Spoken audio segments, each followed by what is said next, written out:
This is a standing hip flexor stretch. It's a great stretch to really open up the front of the hips here. So what we're going to do is review the form, how we got into that. So we're starting up with just a standing form here. Feet parallel, up nice and tall. We're going to step 1 foot back like we're going into a reverse lunge. I'm going to check that back foot and make sure it's parallel to the front foot, about hip width apart. And then first thing we're going to do, so the back knee is straight, front knee is bent. I'm going to draw my abdominal muscles in like I'm trying to pull the front of my, trying to pull the front of my pelvis up and in. I'm tilting it back like that. And you might already be feeling a nice, good hip flexor stretch right there. And then you can just hang out in that position.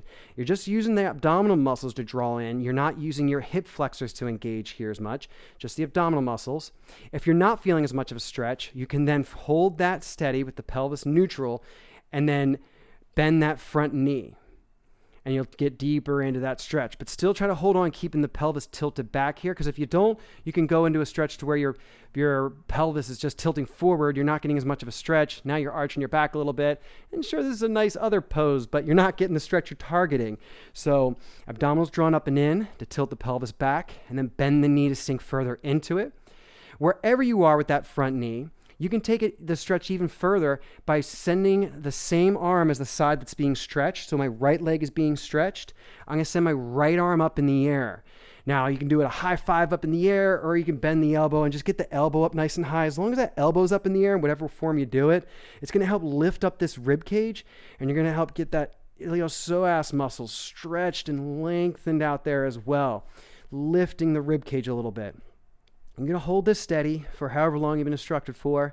And then when you come out of the stretch, simply ease yourself back up to standing and then switch and perform the same stretch on the opposite side. Reverse lunge, feet parallel, draw the abdominal muscles up and in to tilt the pelvis back just a little bit, a little posterior tilt. Bend the knee further if you feel like you need to go further to get a stretch.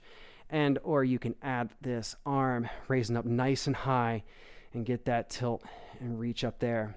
And if you want to add even a little bit of a side stretch, if the stretch is pretty familiar for you and you want to take it even a step further, you can, with your reaching up high, tilt off to the side. So first try to get that hip flexor stretch up in the front here. And then if you have that, get a little tilt away from the stretching side. So I'm stretching my left side right now. I'm going to tilt my arm and my torso to my right a little bit. Get a little bit of a side stretch on the left side there.